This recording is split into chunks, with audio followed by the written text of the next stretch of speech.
Hello dear students, इस video में बच्चों हम शेप्स के बारे में पढ़ेंगे। अलग अलग शेप्स किस तरह से होती हैं और उनमें कौन कौन से उनकी टर्म्स होती हैं उसके बारे में पढ़ेंगे। जैसे कि पिछली क्लास में हमने क्वाड्रिलेटरल्स के बारे में पढ़ा था कि क्वाड्रिलेटरल्स क्या होते हैं। चार साइड से घिरी हुई जो क्लोज्ड फिगर होती है चार लाइन सेगमेंट से, उसको हम क्वाड्रिलेटरल बोलते हैं। तो अब क्वाड्रिलेटरल में कौन कौन से इंपॉर्टेंट पॉइंट होते हैं? सबसे पहले होते हैं वर्टिसेस। वर्टिसेस मतलब जैसे यहाँ पर एक क्वाड्रिलेटरल है तो जो उसके कौन्स होते हैं, एंगल्स होते हैं ए बी सी डी, ये पॉइंट्स जो है इनको हम वर्टिसेस बोलते हैं। अपोजिट वर्टिसेस क्या होते हैं? जो आमने सामने के वर्टिसेस होते हैं उनको हम अपोजिट वर्टिसेस बोलते हैं। और साइड्स क्या होती है?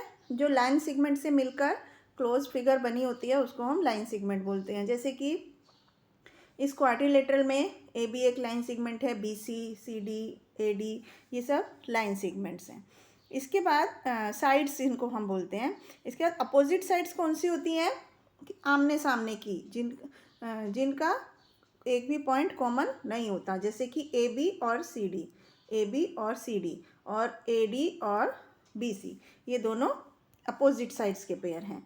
इसके बाद एडजेसेंट साइड्स क्या होती हैं? जिनमें एक पॉइंट कॉमन होता है। जैसे कि अगर हम बात करें ए डी और ए बी की, तो इसमें ए पॉइंट कॉमन है, तो ये दोनों एडजेसेंट साइड्स हैं, ए डी और ए बी। इसके बाद एंगल्स क्या होते हैं? एंगल्स आपको पता है, जब दो रेज एक कॉमन पॉइंट पर मिलती हैं तो वो एंगल होते हैं। जैसे यहाँ पर angle A B C D, चार एंगल्स बने हुए हैं। अपोजिट एंगल्स जिनमें कोई भी आर्म कॉमन नहीं होती है उनको हम अपोजिट एंगल्स बोलते हैं। और एडजेसेंट एंगल्स होते हैं जो जिनमें एक पॉइंट कॉमन होता है, जैसे एंगल ए और एंगल बी, जिनकी जो ये आर्म है वो कॉमन होती है एक आर्म, उसको हम एडजेसेंट एंगल बोलते हैं। डायगनल्स क्या होते हैं? वो एक ऐसा लाइन सेगमेंट जो कि अपोजिट वर्टिसेस को मिलाता है, उसको हम डायगनल बोलते हैं। जैसे क्वाड्रिलेटरल में दो डायगनल्स होते हैं। इसके बाद बच्चों हम पढ़ते हैं कॉन्वेक्स और कॉनकेव क्वाड्रिलेटरल। कॉन्वेक्स क्वाड्रिलेटरल और कॉनकेव क्वाड्रिलेटरल क्या होते हैं? जिस क्वाड्रिलेटरल के जो चारों एंगल्स होते हैं, हर एक एंगल जो है वो 180 डिग्री से कम होता है, उसको हम कॉन्वेक्स क्वाड्रिलेटरल बोलते हैं। और जिस क्वाड्रिलेटरल में एक एंगल 180 डिग्री से बड़ा होता है, जैसे यहाँ पर एंगल एस है, तो इसको हम कॉनकेव क्वाड्रिलेटरल बोलते हैं।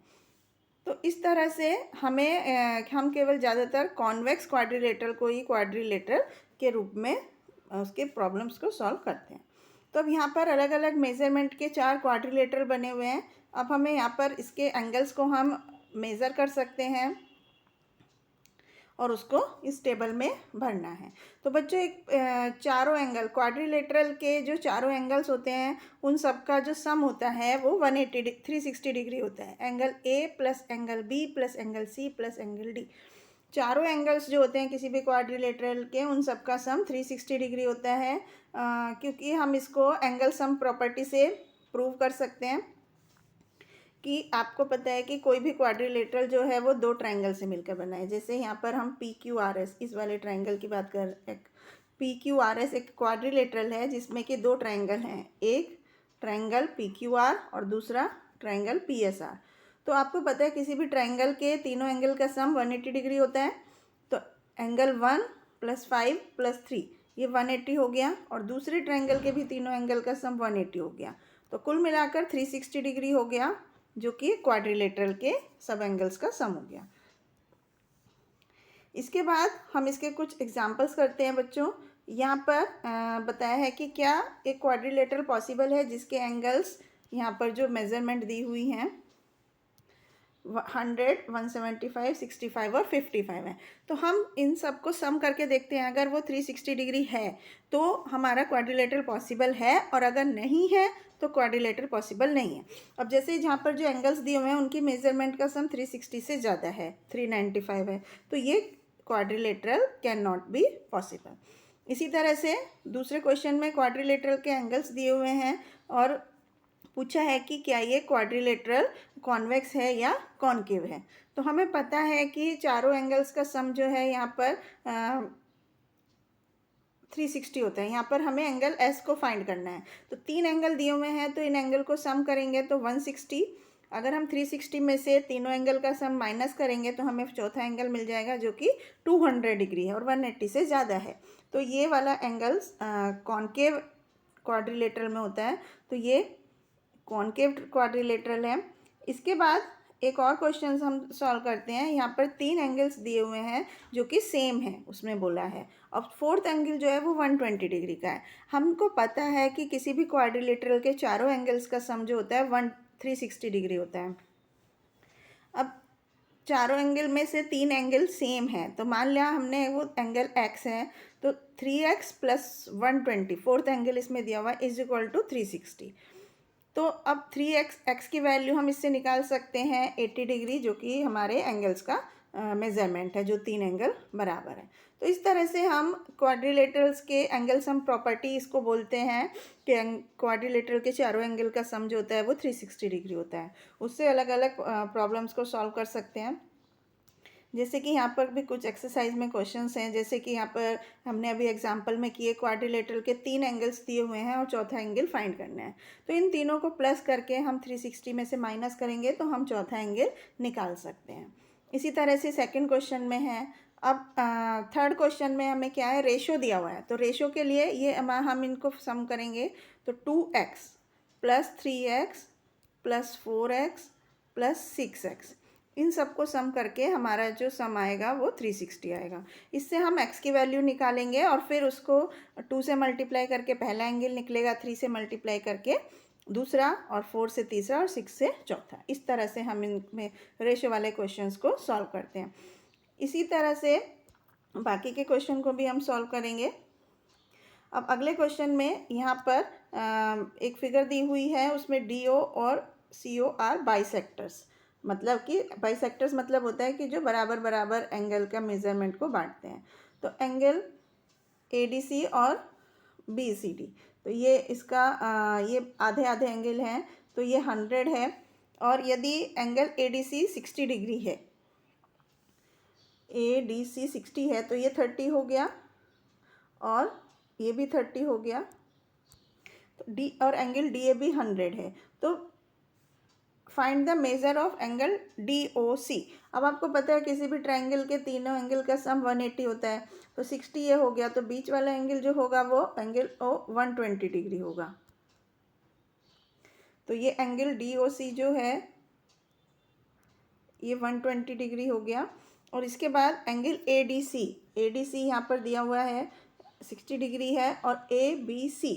अब ABC हमें पता है कि चारों एंगल का सम क्वाड्रिलेटरल के 360 होता है। अब 360 में से हमें बाकी के 3 एंगल पता हैं, जो कि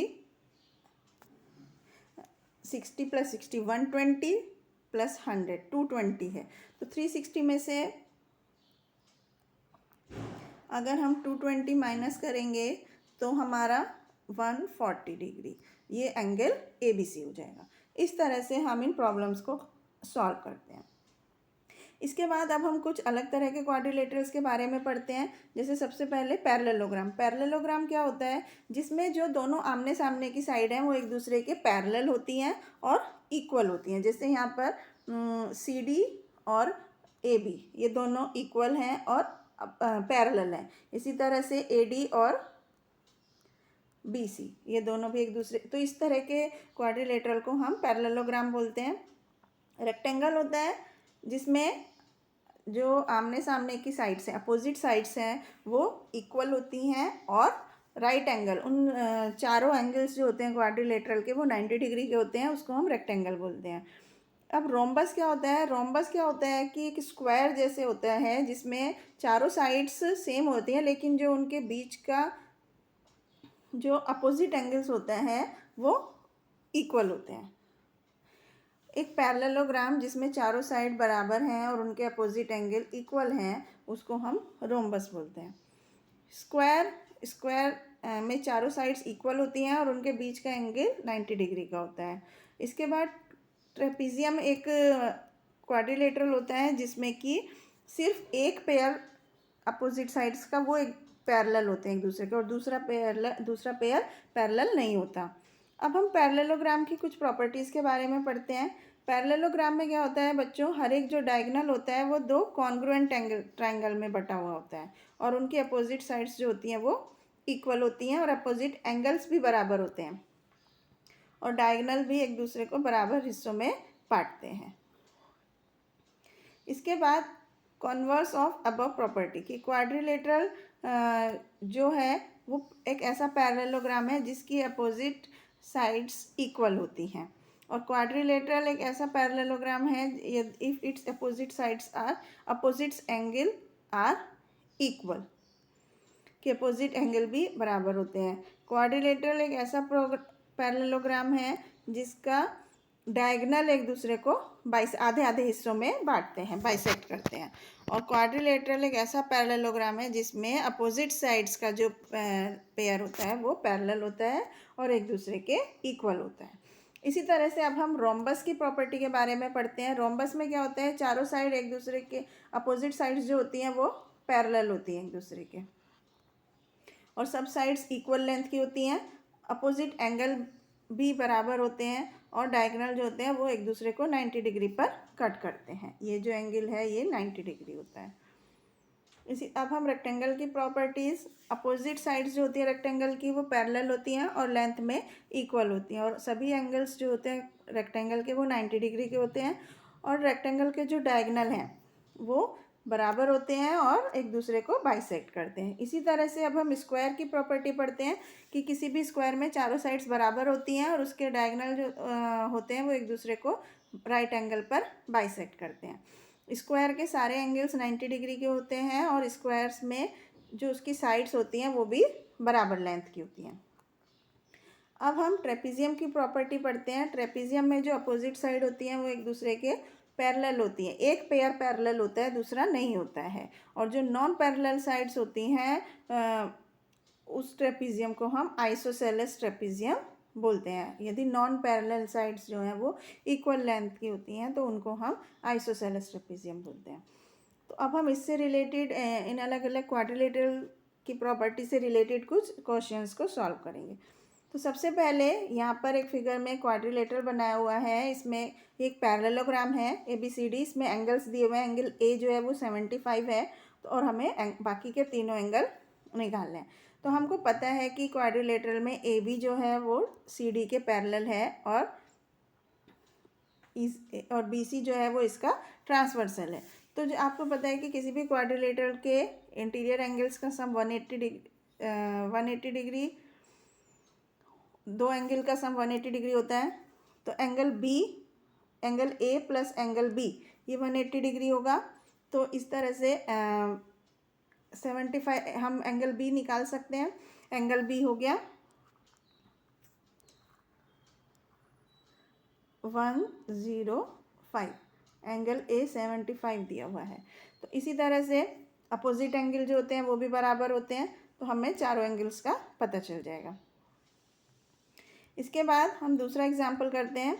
इसमें यहाँ पर भी एक क्वाड्रिलेटरल दिया हुआ है, एक पैरेललोग्राम दिया हुआ है जिसमें कि एंगल DAO जो कि ये वाला एंगल है ये 40 डिग्री है, BAO ये वाला 35 है और COD ये वाला 65 है।